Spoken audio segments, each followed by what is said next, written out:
Okay, let's jump right in. We're looking at this uh, really quite sudden public clash between two, well, very prominent figures. Yeah, former President Trump and Elon Musk.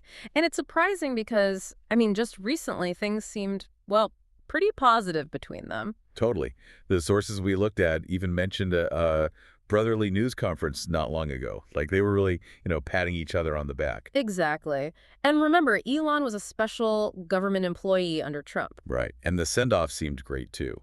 The sources described it as wonderful, Elon said wonderful things about Trump. There was even that story about him wearing a Trump was right about everything hat. So, yeah, seemed like they were very much on the same team. And then, boom, things just flipped almost overnight, it feels like. A really sharp turn.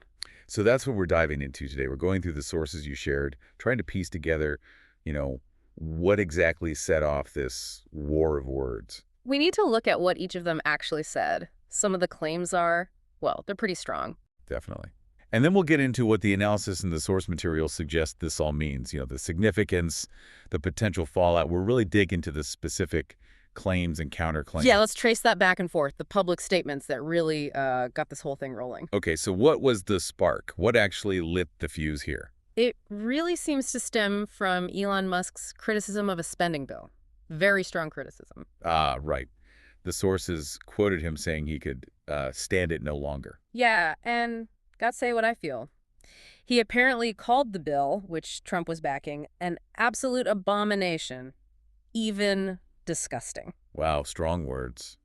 He was really going after the spending, wasn't he? The pork, as the material called it. Describing it as pet projects, the kind of stuff needed to get votes sometimes. But the key thing, as the sources pointed out, was that Trump was actively selling this bill at the same time. So a clear point of friction there, right? Even if it wasn't immediately public. But Trump didn't jump on it right away, did he? The sources suggested Elon kind of went off for a couple of days. Tuesday and Wednesday, yeah. And Trump was silent. Maybe letting him, let off some steam, as the source put it. But as that analysis said, and it sounds about right for Trump, you keep poking the bear. The bear's going to give you the claw eventually. Yep. And that's what happened. So this is where Trump's statements, according to the sources, get really interesting. His first reaction was almost understanding. Yeah, he said something like, I can understand why he's upset.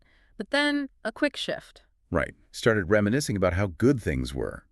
Recalling Elon being very happy behind the Oval Desk, even offered him makeup for a black eye. Uh-huh.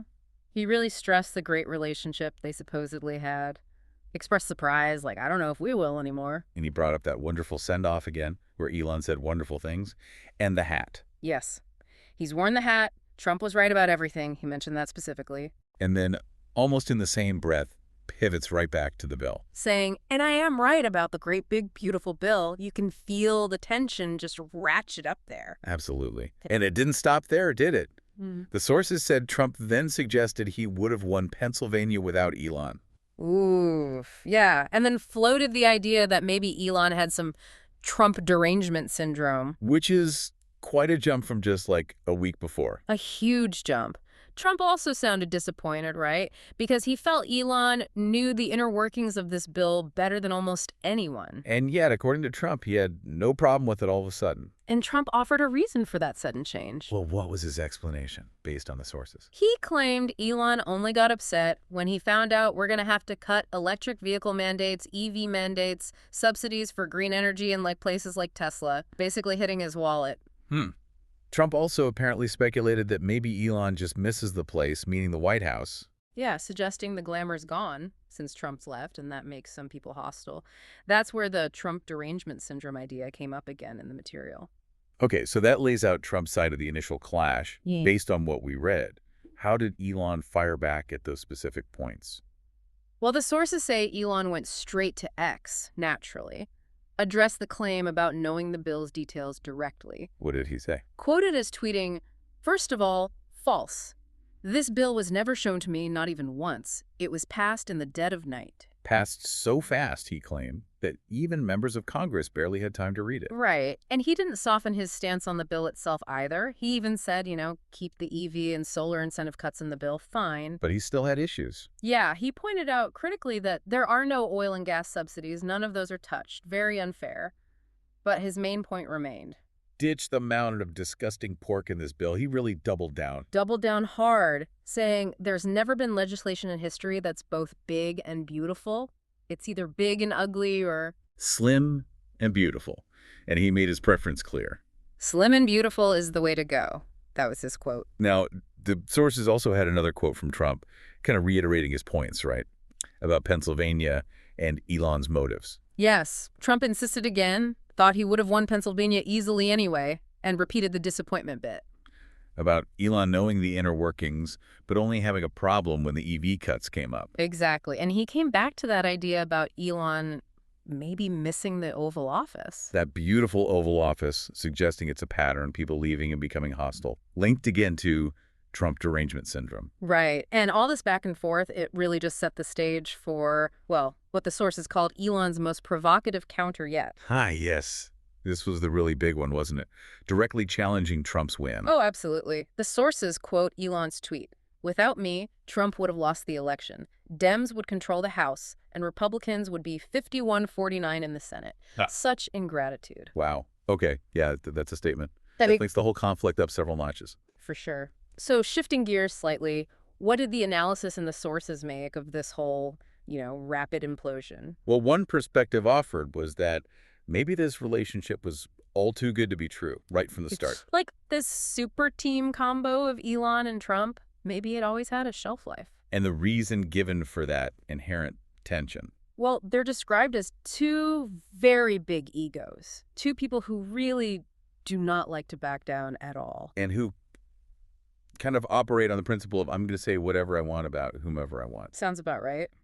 The analysis also touched on the politics of it, pointing out that there's a lot of Republicans who would be terrified of taking on Elon Musk. Why is that? What was the reasoning in the source? His control of X, mainly, and the fact that he'd sort of become, the Republicans' biggest benefactor. Which, the analysis speculated, might be why Trump actually held his fire for those first couple of days. Testing the waters, maybe? Could be, but then Elon drops that line, "You would not have won without me." And the sources basically said you probably couldn't say anything more likely to piss him off than that exact sentence. Yeah, adding maybe only telling him you also lost in 2020 would even compare. Those two ideas being very closely related for Trump.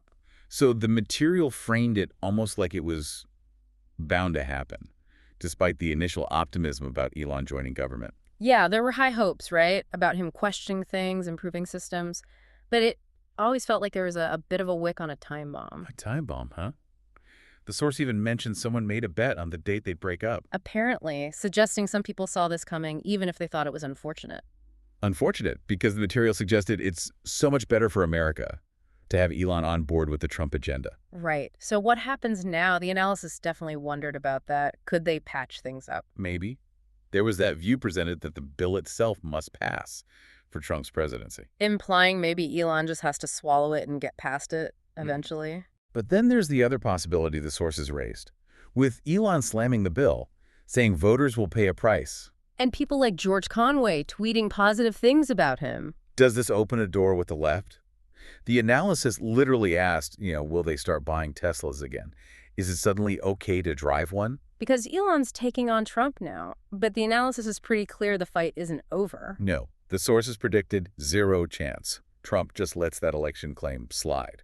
Expecting Trump to, quote, pummel Elon over it. Which led to the prediction that it's about to get ugly. Even get really ugly, which was seen as a bad outcome, especially if Elon gets embraced by the left and goes back that direction. Okay, so let's quickly recap this deep dive based on the material. We saw this rapid shift, right, from a seemingly solid Trump-Musk relationship to a very public fight. Triggered, it seems, by Elon's really harsh critique of that spending bill Trump was championing. Trump's reaction, per the sources, went from sort of disappointment, suggesting maybe it was about EV subsidies, to questioning Elon's state of mind and claiming he wasn't needed to win Pennsylvania. And Elon hit back hard, denying he saw the bill, sticking to his guns about the pork spending, and then, crucially, claiming credit for Trump's election win, calling Trump ungrateful.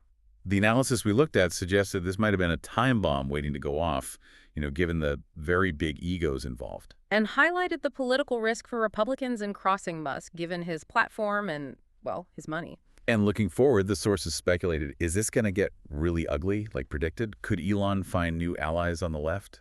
And does the bill pass anyway because it just must pass? Lots of moving parts. Definitely a situation with potentially big ripple effects described in the materials. So, thinking about everything we've unpacked from the sources, the sharp accusations, the predictions of more conflict, it makes you wonder, doesn't it?